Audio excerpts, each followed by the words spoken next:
Good morning and welcome to Path of Evolution. Bhagavad Gita અધ્યાય 13 પુરુષ અને પ્રકૃતિ વિવેક ક્ષેત્ર ક્ષેત્રજ્ઞ વિભાગ યોગ. આપણે ફાઇનલ સમરીમાં આજે સમરીનો ત્રીજો પોઈન્ટ, ટોટલ આપણે 4 સમરી જોઈ. પહેલામાં કર્મ રિલેટેડ જોયું, બીજામાં ઓવરઓલ જોયું, ત્રીજાની અંદર જે ભગવાને અમુક શબ્દો વાપર્યા છે આ ચેપ્ટરની અંદર, એ શબ્દોનો મર્મ જોયો. હવે એ બધાને આપણે ભેગું કરી લઈએ તો આમાંથી આપણે છેલ્લે ટેકઅવે શું લેવાનું છે, અને સાથે સાથે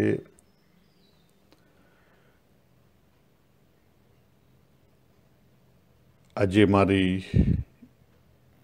મેં પોતે મારા માટે જે કંઈ સાધના કરી મારા માટે કરી, પણ એમાંથી મને શું હાથમાં આવ્યું, શું કરવું જોઈએ, શું ના કરવું જોઈએ. ખ્યાલ આવે? કારણ કે ઘણી બધી જગ્યાએ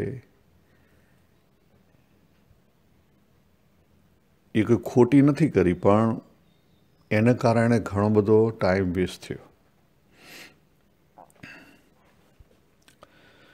તો જાણવા યોગ્ય તત્વ માત્ર એક છે. જો ફરી હું કહું છું, માત્ર એક છે, એ છે ભગવાન પરમાત્મા. પણ પરમાત્મા એમ ડાયરેક્ટલી ઓળખાય નહીં. એટલે પરમાત્મા સુધી પહોંચવા માટે બીજા બે તત્વને ઓળખવા જરૂરી છે. એક છે હું પોતે, અને બીજો શું? મારો સંસાર. જો યાદ રાખો શબ્દ, મારો સંસાર. હું અને મારો સંસાર, આ બે વસ્તુ ઓળખાય તો એની પાછળનો જે આધારરૂપ છે, પ્રકાશક રૂપ છે, એ ભગવાન ઓળખાય. પછી એને ઓળખવાની જરૂર ના પડે. કૂવો છે, એની ઉપર પાણીની ઉપર લીલ બાજી ગયેલી છે, તો લીલ હટી જાય તો ઓટોમેટિકલી પાણી તો છે જ ત્યાં. હવે આત્મા અને પરમાત્મા બે સજાતીય છે, યાદ રાખો. આત્મા અને પરમાત્મા બંને સજાતીય છે. પોતાની જાતને ઓળખવા માટે બીજા સાધનની જરૂર ના પડે. એટલે હુંને ઓળખવા માટે આપણે મન બુદ્ધિ જે બીજા સાધન છે એની જરૂર નથી.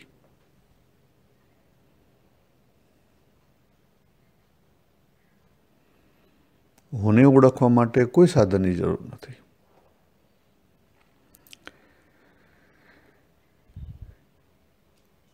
તો જેમ હું ઓળખાય એ રીતે પરમાત્મા ઓળખાવા જોઈએ, કારણ કે સજાતીય છે. હા, એ રીતે જ ઓળખાય, પણ વચ્ચે હું એ લિમિટેડમાં આપણે આવી ગયા છીએ, બરાબર. અને વચ્ચે આ જગત છે. જો જગત ના ઓળખાય તો પાછી મુશ્કેલી રહી જાય. એટલે બીજા સ્ટેપમાં આપણે જે 3 સ્ટેપની સાધના કરી, એમાં બીજા સ્ટેપમાં પહેલો પોઈન્ટ છે હુંને ઓળખો, અને બીજો પોઈન્ટ છે હું ઓળખાયા પછી જગતને ઓળખો, સંસારને ઓળખો. સંસાર ના ઓળખાય તો દુઃખ નિવૃત્તિ ના જાય જીવનમાંથી. હું ઓળખાઈ ગયો એટલે પછી એક વસ્તુ તો ફાઇનલ થઈ ગઈ કે હવે પછી કર્મબંધન રહ્યા નહીં. પરંતુ આ જે દેહ છે એ એનું કામ કર્યા કરવાનો. જ્યારે દેહ પડી જાય પછી આપણને મુક્તિ મળે, એટલે કે વિદેહ મુક્તિ થાય. એ પૂરતી મુક્તિ નથી, પૂર્ણ મુક્તિ નથી. બીજો સ્ટેપ છે સંસારને ઓળખો, જગતને ઓળખો, તો શું થાય? દુઃખ નિવૃત્તિ થાય. આપણા જે 3 ગુણ છે, સત્વગુણ, રજોગુણ અને તમોગુણ, એમાંથી ફાઇનલી એનું એટેચમેન્ટ છૂટે. તો એટેચમેન્ટ શું છે? તમોગુણના જે રાગ અને દ્વેષ છે, કે તો આપણે જે વિષયમાં ફસાયેલા છીએ, આ જગતમાં ફસાયેલા છીએ, આ ગમે છે, નથી ગમતું, ખ્યાલ આવે? એ બધામાંથી છૂટી જવાય. પણ એનો અર્થ એ નથી કે વૈરાગ્ય આવ્યો એટલે કે કંઈ કામ નહીં કરવાનું, નહીં તો પાછા તમે આળસમાં જતા રહેશો. જો આ બહુ જ યાદ રાખવાનું છે. ને તમોગુણ સમય ખેંચી જાય આળસના પ્રમાદમાં, ત્યાં નથી જવાનું. બીજું છે રજોગુણી. કરવું ના કરવું, એના જે લાઇક ને ડિસલાઇક છે એમાંથી નીકળી જવાનું છે. પણ કરવાનું તો છે. જીવન જીવવા માટે કમ્પ્લીટલી તમારે સજાગપણે જીવન જીવવાનું છે. 100% જીવન જીવવાનું છે. ખ્યાલ? નહીં તો તમોગુણ ખેંચી જશે આળસના પ્રમાદમાં. અને એ જ રીતે સત્વગુણમાં જે જ્ઞાન સંબંધી છે કે આ સારું કહેવાય ખરાબ કહેવાય, એ ભાવમાંથી આપણે નીકળી જવાનું છે. એટલે આટલું સમજાયું.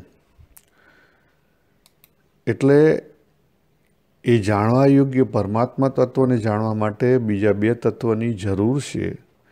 આત્મા અને પરમાત્મા સજાતીય છે, બરાબર. અને એકવાર આપણે જે કંઈ કરીએ છીએ, ઉપાસના, સેવા, ભક્તિ, જ્ઞાન યોગ, બુદ્ધિ યોગ, જે કોઈ યોગ તમે કરો છો એ સારા છે. તમારું જે કંઈ અંગ છે એ સારા છે. ભગવાને જ્યાં રાખ્યા છે એ સારી બાબત માટે રાખ્યા. પણ એ બધું કરવાથી જ્યારે મન શાંત થાય અને તત્વ જિજ્ઞાસા જાગે. જો પહેલાંમાં આપણે પોઝિટિવ ટુ નેગેટિવ બિલીફો છે એને ચેન્જ કરીએ છીએ પોઝિટિવ બિલીફોમાં. એટલે હું શું એને આપણે બદલીએ છીએ. હું દારૂ પીતો હતો, હવે હું દારૂ પીતો નથી. હું માંસ ખાતો હતો, હું માંસ ખાતો નથી. પહેલાં હું ટેક્સ ચોરી કરતો હતો, હવે ટેક્સ ચોરી કરતો નથી. ખ્યાલ? એટલે આપણે નેગેટિવમાંથી પોઝિટિવમાં ગયા પહેલાંમાં. પછી મન શાંત થાય અને અંદર તત્વ જિજ્ઞાસા જાગે, પછી કશામાં ફસાવાનું નહીં. જે ગંગા સતીએ વાત કરી, અભ્યાસ જાગ્યા પછી બહુ ભમવું નહીં, પછી કશામાં ફસાવાનું નહીં. નહીં તો ફરી ફસાઈ જશો. બરાબર. એકવાર અંતરાત્માની ખબર પડી, અંતરાત્મા જાગી ગયો, પછી બીજી બાબતોમાં ફસાવાનું નહીં. પણ સત્સંગ કાયમ રાખવાનો. સત્સંગ એટલે સત્તત્વ, પરાતત્વ, એનો સંગ કાયમ રાખવાનો છે. એના માટે તમને જે મેથડ ગમતી એ ગમો, પણ મેથડમાં ફસાવાનું નથી. શું થાય છે એની વાત કરીએ. ધર્મ, કર્મ અને સેવામાં જો ફસાણે ને તો એ જગત અને દેહભાવને સત્ય કરાવી દે. અને છેલ્લે શું મળે? હીનતા દીનતા મળે. ચેક કરજો, જે કોઈ તમારી આજુબાજુ ઉંમરવાળા હોય, જેમણે પોતાની લાઈફ ધર્મ, કર્મ અને સેવામાં ગુજારી હોય, એનું જોજો. આહની કર્મકાંડ અને ઉપાસના, જે માણસ આમાં ફસાયેલો હોય એ જગતને સત્ય માને અને જીવભાવને સત્ય માને. બે વસ્તુ સત્ય માને. એટલે શું થાય? ડરતો જીવે. જે વધારે પડતો કર્મકાંડી અથવા આહનિકવાળો હોય ને ડરતો જીવે. આ કરાય, આ ના કરાય, આ કરાય, આ ના કરાય, આ કરાય, ના કરાય. કાયમી ભયમાં જ હોય. અને છેલ્લે શું બને? એ જ હીનતા ને દીનતા. ધ્યાન યોગ, કુંડલીની, હઠ યોગ, આ બધાવાળા શું કરે? દેહને સત્ય મનાવે. દેહ સત્ય મનાવે એટલે શું થાય? જગત સત્ય થઈ જાય. અને એનું અંતિમ સ્વરૂપ શું આવે? એ જ હીનતા ને દીનતા. બીજું કંઈ હાથમાં ન આવે.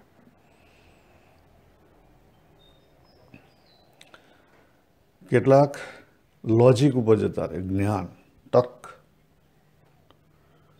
તર્કશાસ્ત્ર, ફિલોસોફિકલ જ્ઞાન.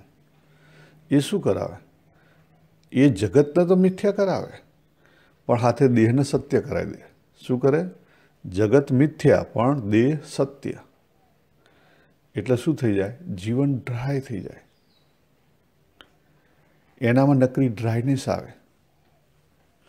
એટલે એ વ્યક્તિ છે ને એ જગતને સમજી ના શકે અને એ વ્યક્તિ પરમાત્માને પામી ના શકે. વાસુદેવ સર્વમ એનાથી થાય નહીં. ખ્યાલ? એટલા માટે એકવાર તત્વ જિજ્ઞાસા જાગીને પછી આ બધામાં ફસાવાનું નહીં. પછી કેટલાક લોકો શું કરે? સ્વભાવ કાઢવા છે. બરાબર. એટલે સ્વભાવ કાઢવા એટલે કે સ્વભાવ એટલે પ્રકૃતિ. પ્રકૃતિને કાઢવા માટેના તમે પ્રયત્ન કરો એનો અર્થ શું છે કે તમે પ્રકૃતિને સત્યમાં નહીં. અને એકવાર પ્રકૃતિને સત્ય માનો તો પછી તમે એને કાઢી શકો ના. પ્રકૃતિ સત્ય થઈ જાય, મજબૂત થાય, તમે નિષ્ફળ જાઓ. પછી કેટલીક મેથડો ચાલે છે કે જ્યાં મેં પ્રયત્ન કર્યો છે પણ મને પૂરતી નથી લાગી. જો આ મારું કોન્ક્લુઝન છે, હું બીજા માટે નથી કહેતો, મારા માટે કહું છું. એટલે તમારે કંઈ યુઝ કરવું હોય તો મારું કોઈએ માનવું નહીં, તમારે જાતે પ્રયત્ન કરો અને પોતાના અનુભવમાંથી શીખવું. અત્યારે એક હાર્ટ ટોલી, પછી જે કૃષ્ણમૂર્તિ, પછી બાબા રામદાસ, આ જે બધા અને બીજા ઘણા બધા તમે જો બધે લગભગ બી હિયર નાવ બહુ જ ચાલે છે. પણ મેં ઘણી બુકો વાંચી બી હિયર નાવની, ઘણી પ્રેક્ટિસ કરવાનો પ્રયત્ન કર્યો. પણ બી હિયર નાવ અને ભગવદ્ ગીતાનો 18મા અધ્યાયનો 54મો શ્લોક એ બી હિયર નાવ જ છે. બ્રહ્મભૂત પ્રસન્નાત્મા ન શોચતી ન કાક્ષતી સમઃ સર્વેષુ ભૂતેષુ મદભક્તિમ લભતી પરા.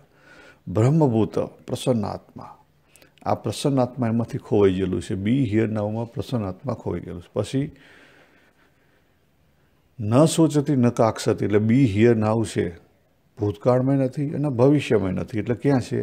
બી હિયર નાવ, અહીંયા જ છે, દેશકાળના વસ્તુથી અહીંયા જ છે. બરાબર. સમઃ સર્વેષુ ભૂતેષુ એ પણ ખોવાઈ ગયેલું છે. એટલે બે જે અગત્યના કન્ડિશનો ભગવાને કીધી છે ને 18મા અધ્યાયના 54મા શ્લોકમાં, એ આ બધા જે પ્રેક્ટિસ કરાવે છે ને બી હિયર નાવની, એમાં નથી મળતી. આ મારું તારણ છે, મેં પ્રયત્નો કરેલા છે. અને એના કારણે એ જે પ્રેક્ટિસો છે ને એ અધૂરી છે. અને બીજી રીતે જો સાયન્સ કે, હું નહીં કહેતો, સાયન્સ કહે છે કે આપણું કોન્શિયસ માઇન્ડ 10% જ કામ કરી શકાય, એની કેપેસિટી જેટલી છે. એટલે કે આપણું બ્રેઇન છે, કોન્શિયસ બ્રેઇન, એ 10% કામ કરી શકે. અને બાકીનું જે 90% કામ છે ને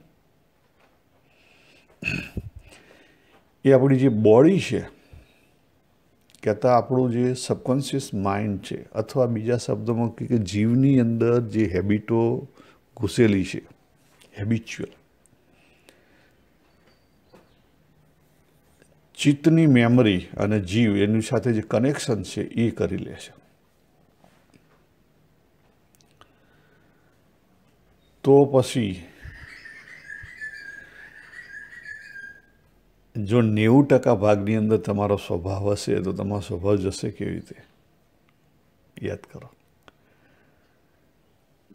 તમે મેડિટેશનમાં બેઠા, ધ્યાનમાં બેઠા, ત્યાં તો બી હિયર નાવ રહેવાશે, પણ જ્યારે પ્રવૃત્તિઓ કરશો ત્યાં નહીં રહેવાય. મન શાંત હોય ત્યાં તો અવેરનેસ રહે ફૂલ, પણ દરેક પરિસ્થિતિમાં અવેરનેસ ફૂલ ના રહે. તમારી જાતે પ્રયત્ન કરો, એ શક્ય જ નથી.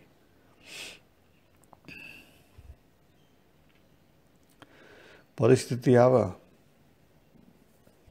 બરાબર, દેશકાળ વસ્તુ ઊભી થાય એટલે કોન્શિયસ માઇન્ડ વેરી લિમિટેડ કામ કરી શકે. સબકોન્શિયસ માઇન્ડમાંથી કોણ આવે જો યાદ રાખો, પહેલું આવે દેહ, ઇન્દ્રિય અને પ્રાણ રિલેટેડ સબકોન્શિયસની જે હેબિચ્યુઅલ છે. પછી આવે ચિત્ત, મન, જેની અંદર રાગ દ્વેષ ભરેલા છે, આગળના એક્સપિરિયન્સ ભરેલા છે, એટલે કે ઇમોશનલ વસ્તુઓ આવે. પછી આવે નિર્ણય સંબંધી, બિલીફ સંબંધી વસ્તુઓ આવે, જે બુદ્ધિની વસ્તુ છે. અને છેલ્લે સૌથી સ્ટ્રોંગ વસ્તુઓ છે કે જે આપણા જીવની અંદર પડેલી છે, વેલ્યુ સંબંધી છે. કયા સંબંધી છે? વેલ્યુ, એટલે પરાના અપરાના સંબંધી છે. એટલે જે વ્યક્તિ સ્વભાવ ટાળવા માટે પાછળ પડેલો છે, એ જો સ્વભાવ પર ફોકસ કરશે તો 100% એ નિષ્ફળ જશે. સ્વભાવ ટાળવા શક્ય છે પણ 100% નથી. 100% એમાંથી કંઈ હાથમાં આવશે નહીં. કેમ? કે આપણને ખબર કે 4 પ્રકારના સ્વભાવ છે. એકવાર કરેલા, કાર્મિક, જીનેટિક અને નેચર. એકવાર કરેલા સ્વભાવમાં આપણે ઘણો બધો ફેરફાર કરી શકીએ. કાર્મિકમાં આપણે સજાગ રહી અને એની અસર આપણે ઓછી કરી શકીએ. જીનેટિકમાં પણ સ્વભાવ કાર્મિકનો આયા વગર રહે નહીં સરફેસ ઉપર. જીનેટિકમાં એની ઇફેક્ટ તો આવશે, કારણ કે પેનલ્ટી મળી ચૂકેલી છે, પણ એ ઇફેક્ટને આપણે દૂર કરી શકીએ. સુખ અને દુઃખ આવશે, જો ભગવાન શું કહે છે, એ નહીં આવું ને એ આવશે, એનો અનુભવ પણ થશે, પણ સુખી ને દુઃખી વ્યક્તિ થવું કે ના થવું એ આપણા હાથની વસ્તુ છે. બરાબર? સ્વભાવ આવી ગયો અને સ્વભાવ પ્રમાણે તમે પરિસ્થિતિમાં વર્તી ગયા, પછી તરત સમત્વમાં આવી જવાનું છે. એ ધ્યાન આપણે રાખવાનું છે અને એમાં હિંતા દિનતા ઊભી ના થવી જોઈએ, નહીં તો ગયા. કારણ કે હિંતા દિનતા ઊભી થઈ ગઈ તો શું થઈ ગયું, તમે સત્ય માની લીધું, તો સત્ય નહીં માનો તો એના પ્રત્યે સજાગ રહેવાનું છે. પછી લોકો પાછું અવરું લે છે. બરાબર? ના, આવડું નથી લેવાનું. પછી કેટલાક લોકો બીજા પ્રયત્નો કરતા હોય છે કે આ સંસારમાં કેટલાય મહાત્માઓ છે કે જે નિર્માની છે, નિર્મોહી છે, નિસ્વાદી છે, નિર્લોભી છે. બરાબર? તો સારી બાબત છે, પણ એ આપણે સાચી રીતે સમજી નહીં શકતા, કારણ કે દરેક વ્યક્તિ આગળના કર્મને લઈને અલગ અલગ હોય. બીજી વસ્તુ, કોઈ અવતારી પુરુષ હોય એ બધું કરી શકે. હું અવતારી નથી, હું તો સાધક છું, હું બધું ના કરી શકું. બરાબર? એટલે આમાં અગત્યનું શું છે? અગત્યનું તમારી નિષ્ઠા પરાતત્વ પર હોવી જોઈએ, સ્વસ્વરૂપ પર હોવી જોઈએ. ભગવાને જે 13મા અધ્યાયમાં વાત કરી ને, કે જ્યારે પુરુષ પ્રકૃતિને ધારણ કરે ત્યારે ક્રિયાઓ થઈ રહી છે અને થશે જ, નહીં તો જીવન શક્ય નથી. અને પુરુષનો સુખ દુઃખનો અનુભવ થશે. સુખ દુઃખ આવશે, સુખ દુઃખનો અનુભવ થશે. એટલે તમે જમવા બેઠા છો, સ્વાદનો અનુભવ આવે જ, તો શું થાય? પછી ભગવાને વાત કરી કે એને સુખી ને દુઃખી નથી બનવાનું, કારણ કે એ સુખી ને દુઃખી નથી. તો શું છે કે એ સ્વાદનો અનુભવ થશે, પણ એને સ્વાદી, ભોગી નથી બનવાનું. આ આપણે જે શાસ્ત્રોની અંદર છે ને, ભોગ શબ્દ આપણને સમજાતો જ નથી, આપણે સમજી જ નથી શકતા. ભોગી નથી બનવાનું. સ્નેહ એટલે પ્રેમ, એનું જ્ઞાન હોય, એનો અનુભવ થાય, પણ સ્નેહી નથી બનવાનું, એનું એટેચમેન્ટ નથી કરવાનું. માન અને અપમાનનો જ્ઞાન હોય, એનો અનુભવ થાય, પણ માની નથી બનવાનું કે અપમાની નથી બનવાનું. એનો અર્થ શું થયો કે કર્તૃત્વ અને ભોક્તૃત્વ પ્રકૃતિમાં છે. આ વસ્તુ આપણે ભૂલી જઈએ અને આપણે પ્રયત્ન ચાલુ કરી દઈએ કે લ્યો હવે આજ પછી કે ખાવામાં પાણી રેડીને ખાઈ જઈશ. એ તમને ભાવતું હોય તો કરો, ના ભાવતું હોય તો એમાં ફસાવાની જરૂર નથી. ખ્યાલ આવે? એમાં ફસાવાની જરૂર નથી. અને એ કંઈ મોટી વસ્તુ નથી. D1થી તમે બધું ભેગું છોડીને ખાવાની ટેવ હોય મારા જેવી, તો ખાઈએ, કોઈમાં કંઈ સવાલ નથી. પણ બીજાને ગંધારું લાગતું હોય એ ના ખાય તો કંઈ વાંધો નહીં, પણ એમાં ફસાશો નહીં તો કરશો શું? તો પ્રકૃતિ ઉપર જે કંટ્રોલ કરવાનો કે જીતવાનો જે પ્રયત્ન છે ને, એ 99% અશક્ય છે. પણ એનાથી પર થો એટલે આ રીતે ભોગી ના બનો. સિમ્પલ એક્ઝામ્પલ આપું. ભોગીમાં તમારું અંગ છે સંગીતનું. બરાબર? હવે તમે કોઈ જગ્યાએ ગયા સંગીત સાંભળવા માટે, તમારું અંગ સંગીતનું છે અને સંગીતમાં દરેકને મજા આવે. બરાબર? પણ તમારી દ્રષ્ટિ ક્યાં છે? સારે ગમે ઉપર. આને રાગમાં ગાયું, ના રાગમાં ગાયું, આ રીતે થયું, પેલું થયું, પતી ગયું, ગયા. તમે ભોગી થઈ ગયા. એ જ રીતે જ્ઞાનનું પણ એવું છે. ખ્યાલ જ્ઞાનનું પણ એવું છે. તમે આ વસ્તુ સાચી છે, આ વસ્તુ ખોટી છે, આ જ રાખવું જોઈએ, પેલું જ રાખવું જોઈએ, એ બધામાં નથી પડવાનું. તો એનો અર્થ શું થયો? જ્ઞાનનો ભોગ નથી કરવાનો. એટલે જીવનમાં અમુક સારી બાબતો હોવી જોઈએ કે દાખલા તરીકે આપણા અમુક શાસ્ત્રો છે, 2-4 શાસ્ત્રો જે તમને સારા ફાવતા હોય, ગમતા હોય, રસ હોય, એ સાથે કાયમ અભ્યાસ કરવાનો. પણ એનો અર્થ એ નથી કે એનો ભોગ કરવાનો. ભોગ કરવાથી છૂટી જાઓ. ભોગ કરવો એટલે શું? એનો અભ્યાસ કરવાનો છે, પણ એને લઈ એને પરિસ્થિતિમાં ફેરફાર નથી કરવાનો.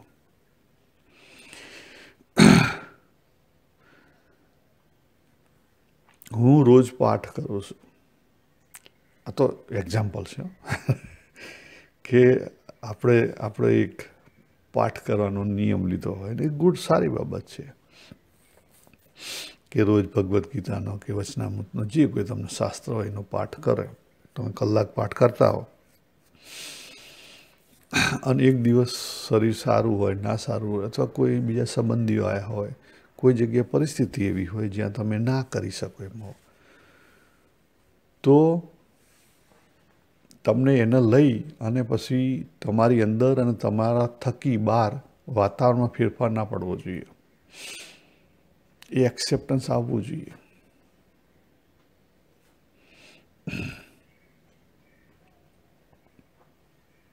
નથી આવ્યું તો સમજી લો કે તમે ભોગ કરો છો.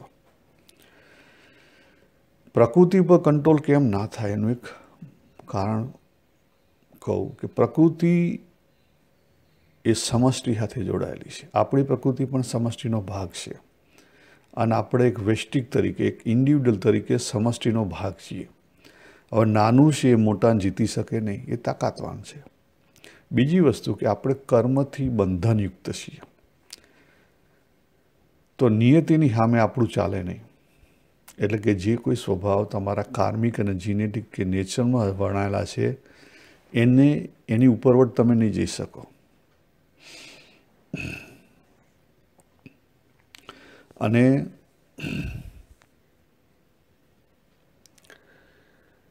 એ જે પ્રકૃતિ આપણું જ્યાં સુધી આપણે મનુષ્ય તરીકે જીવિત છીએ ત્યાં સુધી દેહભાવ આવશે.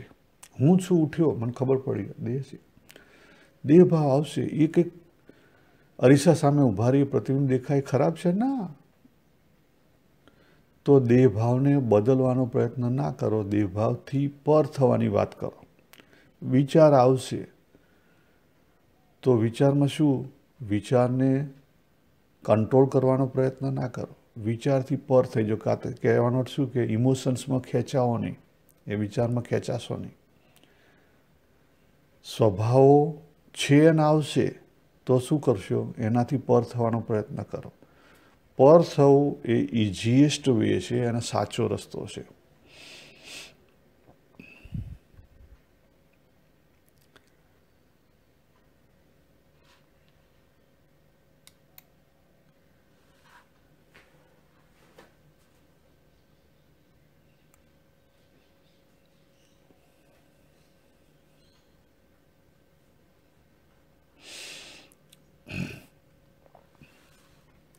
હવે છેલ્લે આપણે જોઈએ કે જે આપણી કે ઘણી બધી સાધનાઓમાં ભૂલ હોય છે. ઘણી બધી સાધનાઓમાં આપણી ભૂલ થાય છે. કઈ ભૂલ થાય છે? મેં આગળ તમને કહી દીધું કે આપણે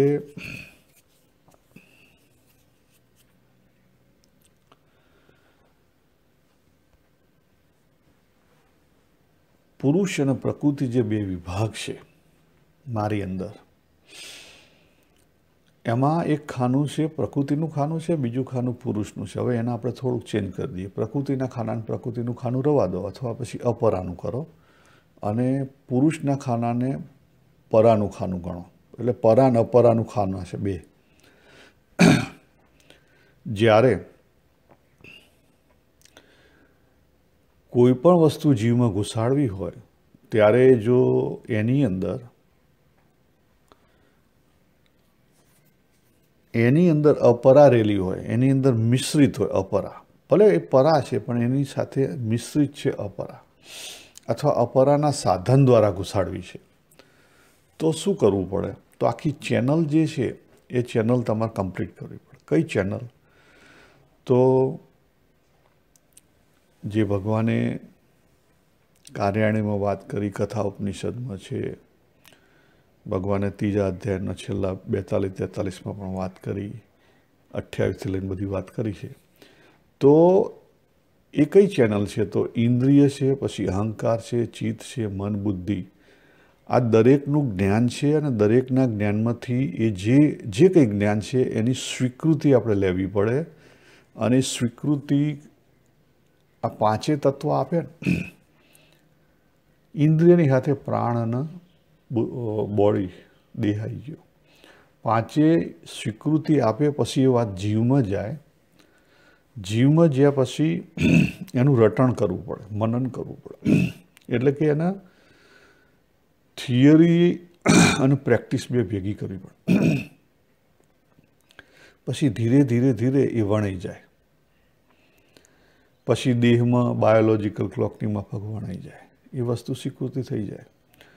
હું બાબુ છું એ મારા જીવની અંદર અપરાનું જ્ઞાન છે. અપરાનું જ્ઞાન કરતાં અપરાનો નિશ્ચય છે, નિષ્ઠા છે. હું બાબુ હિન્દુ છું, હું બાબુ ઇન્ડિયન છું, હું બાબુ પરણિત છું, મારું સરનેમ પટેલ છે. આ જે અંદર જે ઘૂસી ગયેલું છે એ બધું શું છે? નિશ્ચય છે, નિષ્ઠા છે. પણ કઈ જગ્યાએ છે? અપરામાં છે.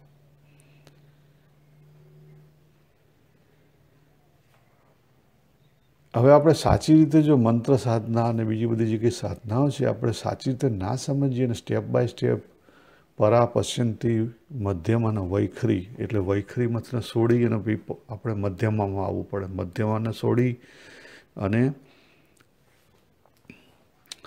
પશ્યંતીમાં આવવું પડે, પછી પરામાં આવી શકાય. એ સ્ટેપ ના અપનાવીએ તો ગમે એટલી વૈખરી લેવલે સાધના કરીએ પરા માટે, પણ એ અંદર ઘૂસે નહીં. કેમ? કારણ કે સાધન આપણે ખોટા ઉપયોગ કરીએ છીએ. આપણે જે સાધન વાપરીએ છીએ ખોટા છે.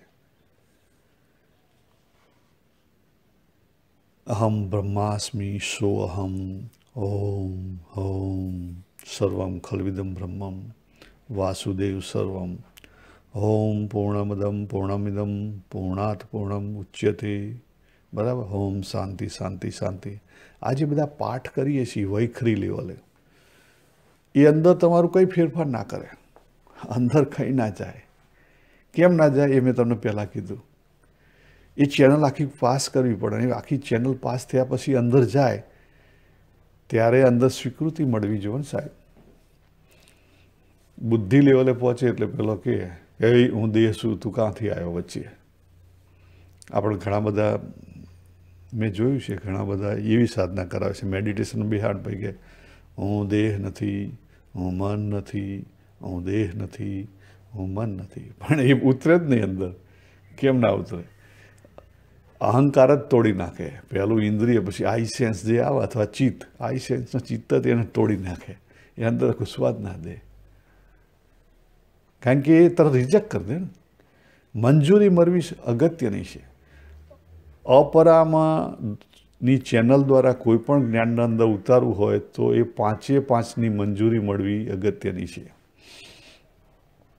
નહીં તો અંદર ના ઉતરે. એક પણ વચ્ચે ખસી ગયો તો ના ઉતરે.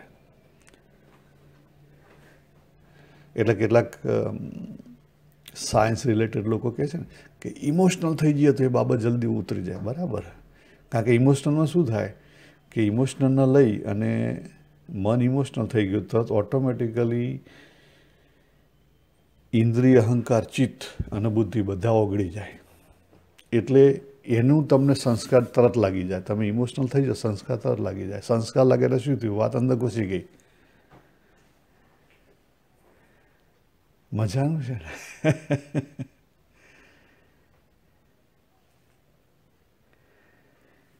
તો કઈ ચેનલ હતી? આપણે અલગથી મંત્ર સાધનાનું સ્ટેપ આપેલા છે, એ ચેનલથી જો તો કદાચ અંદર ઉતરે, સ્ટેપ બાય સ્ટેપ. બરાબર? પણ એ ટાઈમ લે. તો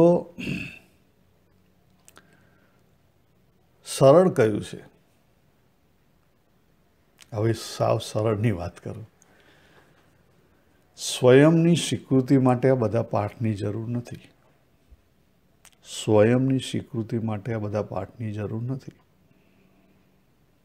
બરાબર?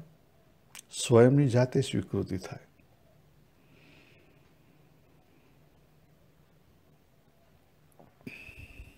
જો એનો અર્થ એવો નથી કે આળસુ પ્રમાદી થવાનો છે. જગતને જેમ છે તેમ જાણવાનું છે. સંસાર છે. બરાબર? સંસાર, એનું નામ જ સંસાર છે. સંસાર એટલે સરતી ઇતિ સંસાર, સરકી રહ્યો છે. આજે હું કહું કે હું 56 યરનો થયો, તો એનો અર્થ શું થયો? કે 56 યર પહેલાંનું જે કંઈ છે એ બધું સરકી ગયું, જતું રહ્યું. શું થયું? સરકી ગયું, જતું રહ્યું.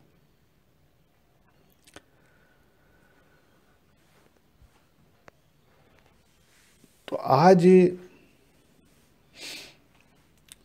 સંસાર છે એને આપણા અનુભવમાંથી જ ફાઇનલ કરવાનું છે કે મારા અનુભવમાંથી મારો સંસાર કેવો હતો કે બાબુ 10 વર્ષનો હતો, જતો રહ્યો. બાબુ યુવાન હતો, જતો રહ્યો. બાબુએ લગ્ન કર્યા 1988માં, એ જતું રહ્યું યર.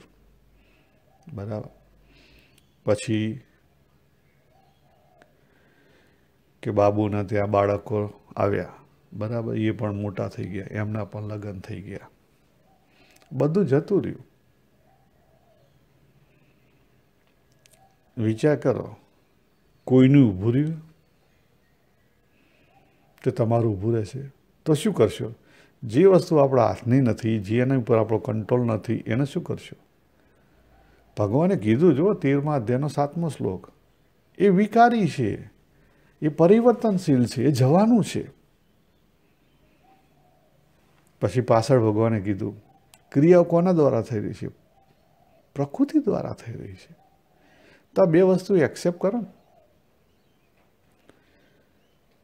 એટલીસ્ટ ભગવાનમાં શ્રદ્ધા રાખીને બે વસ્તુ એક્સેપ્ટ તો કરો.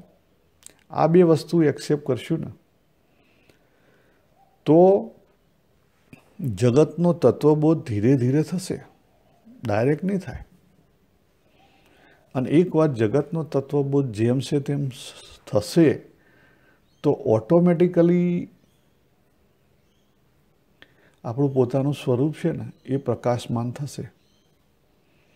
એટલે મારા મતે તો જગતને જેમ છે તેમ સમજવું એ નંબર 1 આવવું જોઈએ. પહેલાં મન શાંત થાય, તત્વ જિજ્ઞાસા જાગે, એટલે પહેલો સંસાર સમજો તો પોતાની જાતને સમજવામાં બહુ જ ઇઝી રહેશે.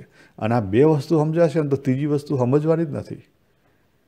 ત્રીજી વસ્તુ સમજવાની જ નથી. ત્રીજી વસ્તુ તો કેવી સમજવાની છે? કેટલી ઇઝી છે કે ઓટોમેટિકલી જે હું છે ને એ ઓટોમેટિકલી ડિઝોલ્વ થઈ જાય. વેવ ઓશનમાં ડિઝોલ્વ થઈ ગયું એટલે ઓટોમેટિકલી પરમાત્મા તત્વબોધ થઈ જાય. આ બે વસ્તુ ભગવાનમાં ડિઝોલ્વ થઈ જાય. કઈ? હું છું અને મારો સંસાર બે ભગવાનમાં ડિઝોલ્વ થઈ ગઈ એટલે તત્વબોધ થઈ ગયો. પછી તમે એને ગમે તે મેથડથી કરો. પણ ભગવાને અહીંયા 13મા અધ્યાયમાં વાત કરી છે કે તત્વબોધ વગર ભગવાન સુધી પહોંચી ના શકાય. ભલે બીજી મેથડથી તમે ભગવાન સુધી પહોંચ્યા પણ એ ડાયરેક્ટલી ઇનડાયરેક્ટલી તમને ત્યાં તત્વબોધ થઈ ગયો. તત્વબોધ થઈ ગયો એટલે શું થઈ ગયું? વાસુદેવ સર્વમ ખલ્વિદમ બ્રહ્મન એનો અંદરથી અનુભવ થઈ ગયો અને તમારો દૃષ્ટિકોણ બદલાઈ ગયો. અગત્યનું શું છે? દૃષ્ટિકોણ બદલાઈ ગયો. દૃષ્ટિકોણ બદલાઈ ગયો તરત તમારા ભાવ બદલશે. તમે જે વ્યવહાર કરશો એમાં ભાવ બદલાઈ જશે. ભલે કદાચ વ્યવહાર તમારો વ્યવહારની રીતે હશે પણ ભાવ તમારા સમત્વમાં આવી જશે. સમઃ સર્વેષુ ભૂતેષુ 13મા અધ્યાયમાં સમઃ સર્વેષુ ભૂતેષુ. આ વસ્તુ કરવાની છે.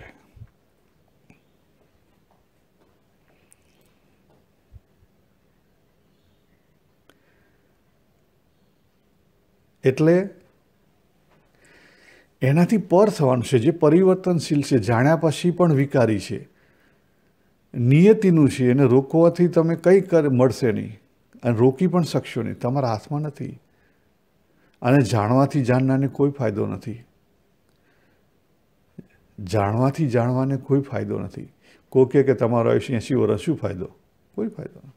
તમારા હાથ અવતાર થઈ ગયેલા છે, શું ફાયદો? કોઈ ફાયદો નહીં. તમે પહેલા જન્મમાં આ હતા, શું ફાયદો? કોઈ ફાયદો નહીં. એટલે પ્રકૃતિનું જે છે, સંસારનું છે, એનાથી પર થવામાં મજા છે. એનાથી પર થવું. સંસારી જ સરતી. અને ભગવાને વારંવાર અલગ અલગ રીતે સમજાવવાનો પ્રયત્ન કર્યો છે. સમત્વ યુગ ઉચ્ચતે વાત કરી છે. આ સંસાર કેવો છે? દુઃખાલય છે. 8મા અધ્યાયના 15મા શ્લોકમાં વાત કરી છે.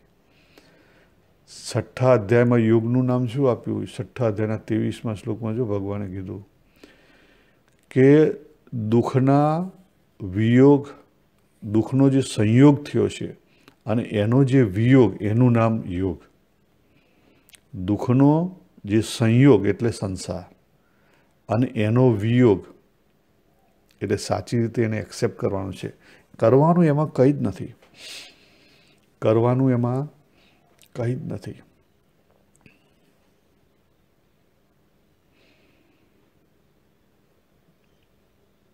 માત્ર આપણા અનુભવમાંથી જોઈ અને એને સ્વીકારવાનું છે. સ્વીકૃતિ નથી મળતી. તકલીફ એ છે. તો જે આપણે સ્વીકૃતિની ચેનલ બતાવી ને, એ ચેનલ દ્વારા પ્રેક્ટિસ એ કરવાની. એ ચેનલ દ્વારા ધીરે ધીરે આ બધી વસ્તુ એક્સેપ્ટ કરવાની છે અંદર. એટલે અંદર તમારે જે અપરાનું ખાનું છે એમાં ચેન્જ થશે. અને એમાં અગત્યનું શું ચેન્જ થશે? મોટાભાગની જે બિલીફો છે ને ડિઝોલ્વ થવા માંડશે. અને એકવાર એ મોટાભાગની ડિઝોલ્વ થશે પછી એની વેલ્યુ સિસ્ટમ ચેન્જ થશે. પહેલી ડિઝોલ્વ થશે, પછી વેલ્યુ સિસ્ટમ ચેન્જ થશે. અને વેલ્યુ સિસ્ટમ ચેન્જ થાય ને એટલે પછી તમારા વર્તનમાં દેખાવાનું ધીરે ધીરે ધીરે ચાલુ થશે. વર્તનમાં નહીં દેખાય, ભાવમાં દેખાશે. જો તમને કહી દઉં, લોકો વર્તનમાં એક્સપેક્ટેશન રાખે છે. વર્તનમાં એક્સપેક્ટેશન નહીં રાખો. કેમ? કારણ કે વર્તન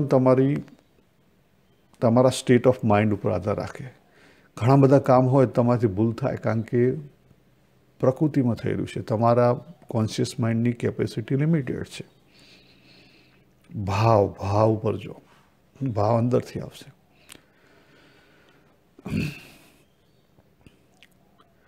પ્રકૃતિના જે સાધનો છે, મન, બુદ્ધિ, ઇન્દ્રિય, પ્રાણ, શરીર, એ બધા જે સમષ્ટિ છે પ્રકૃતિ, એની પર કંટ્રોલ ના કરી શકે. જો આપણે આળસુન પ્રમાદી નથી રહેવાનું. આ એક બીજી અગત્યની વાત કરી દઉં. ભગવાને 4થા અધ્યાયમાં બહુ સરસ વાત કરી છે. એમાં ખાસ કરીને 24મા શ્લોકમાં આખો જે સંસાર છે ને,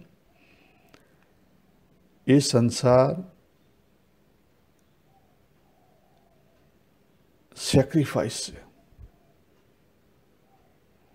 એટલે કે જેમ દાખલા તરીકે મેં મારા ફેમિલી માટે આજે મારા 20 વર્ષ કે 30 વર્ષ લોહીનું પાણી કરીને ઘસી નાખ્યા, જતા રહે, સેક્રિફાઈસ થઈ ગયા. એ રીતે આ સંસાર જે છે ને, આ કોસ્મિક ફ્લો, એ ભગવાનનું સેક્રિફાઈસ છે. કોનું છે? ભગવાનનું છે. પેલું છે ને કેવો 4થા અધ્યાયના બહુ સરસ શ્લોક છે, બહુ વેલ નોન પ્રખ્યાત શ્લોક છે. બ્રહ્માર્પણમ બ્રહ્મ, બરાબર? એટલે આ જે હવન છે એની અંદર જે હવી છે, દ્રવ્ય નાખવાનું છે, જે નાખનારો છે, જે ચમચો છે, જે ઘી છે, જે જવું છે, જે હવન કુંડ બનાવેલો છે, અને જે ખાનારો અગ્નિ છે, બધું જ કોણ છે? બ્રહ્મ છે. બ્રહ્મન એટલે ભગવાન. ખાલી ભ્રમ એટલે મનનો ભ્રમ એ નથી વાત કરતો. ભગવાન એટલે ભગવાન.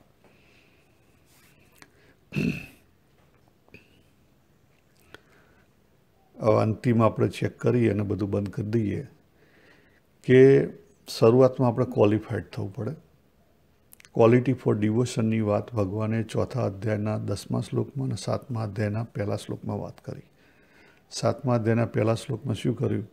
મયા આસક્ત મના એટલે શું કરવાનું? નેગેટિવ ટુ પોઝિટિવ જોવાનું. 16મા અધ્યાયનો 5મો શ્લોક. મદ આશ્રય એટલે 100% ટ્રસ્ટ રાખવાનો સમ પરાની અંદર. અને યોગ, આ 3 શબ્દ વાપરા. યોગ એટલે અભિયાલ આપણે વાત કરી ને, દુઃખ સંયોગ વિયોગ, એનું નામ યોગ ભગવાને 6થા અધ્યાયના 23મા શ્લોકમાં કર્યું. એ યોગ એટલે એનો શું થયો? પ્રકૃતિનો છે પણ પ્રકૃતિથી પર એ યોગ. આપણે પ્રકૃતિને દૂર કરવાનો પ્રયત્ન કરીએ. પ્રકૃતિ તો પછી જીવન નથી, સમજી લો. પ્રકૃતિનો જે એલિમેન્ટ છે ને એને દૂર કરવાનો પ્રયત્ન નથી કરવાનો. આજે હું બોલી રહ્યો છું એ એના કારણે બોલી રહ્યો છું, એ પ્રકૃતિના જ કંઈ જ બોલી શકાય. પછી 4થા અધ્યાયના 10મા શ્લોકમાં ભગવાને કેવી વાત કરી? ત્યાં કીધું કે આ જે પ્રકૃતિ જે વિકારવાન છે એને શું કરવાનું છે? એક્સેપ્ટ કર, જેમ છે તેમ. પછી મનમયા કીધી વાત, એટલે એનું શું થયું કે જે પરા છે એને પણ જેમ છે તેમ એક્સેપ્ટ કર. પછી શું કીધું? મામ ઉપસ્થિતા એટલે મારી અંદર, એટલે કે પરાની અંદર રેફ્યુઝ લે. નિષ્ઠા ક્યાં રાખવાની છે? પરાની અંદર. અને એને જાણશો કેવી રીતે? તો જ્ઞાન તપસા. જો ત્યાં તત્વજ્ઞાનની ફરી વાત કરી ભગવાને. પછી 11મા અધ્યાયમાં 51થી 54માં ફરી તત્વજ્ઞાનની વાત કરી. તત્વજ્ઞાનમાં શું વાત કરી? અનન્ય ભક્તિ, અનન્યનું જે ભાવ થવો એનું નામ તત્વજ્ઞાન. જે અહીંયા વાત કરી કે સત અને અસતથી પર જે તત્વ છે એ જાણવા જેવું તત્વ છે. એના બીજા શબ્દોમાં ભગવાને 11મા અધ્યાયમાં એ વાત કરી કે અનન્ય ભક્તિથી આ તત્વબોધ થશે, બીજા કશાયથી નહીં થાય. એટલે તત્વબોધ થાય તો અનન્ય ભક્તિ થઈ, સમજો. અનન્ય ભક્તિ થઈ તો વનનેસનો ભાવ આવ્યો, સમજો. એટલે આખું જે પિક્ચર જોવાનું છે, આખી વસ્તુ આપણે અપનાવવાની છે. એક નાનામાં ફસાવાનું નથી, બરાબર? તો આપણે અહીંયા 13મો અધ્યાય પૂરો કરવા જઈ રહ્યા છીએ. લગભગ આપણે બધું કવર કરી લીધું છે. તો ખાસ જો આટલું સમજાય, 13મો અધ્યાય સમજી ગયો, તો પછી આખી ભગવદ્ ગીતા સમજવાની જરૂર નથી. પછી બરાબર આપણે પાઠ કરવાના છે, જે કે આપણો સારી રીતે સમય પસાર થાય એ માટે આપણે પ્રવૃત્તિશીલ રહેવાનું છે. પણ કરીને આ 3 તત્વ ઓળખવાના છે. અને એ 3 તત્વના આધારે માત્ર જે એક તત્વ છે પરમાત્મા, એમાં સ્થિર રહેવાનું છે, એના સંગે રહેવાનું છે. તો આપણે અહીંયા પૂરી કરીએ. સર્વેને જય શ્રી કૃષ્ણ. હરિઓમ તત્સત.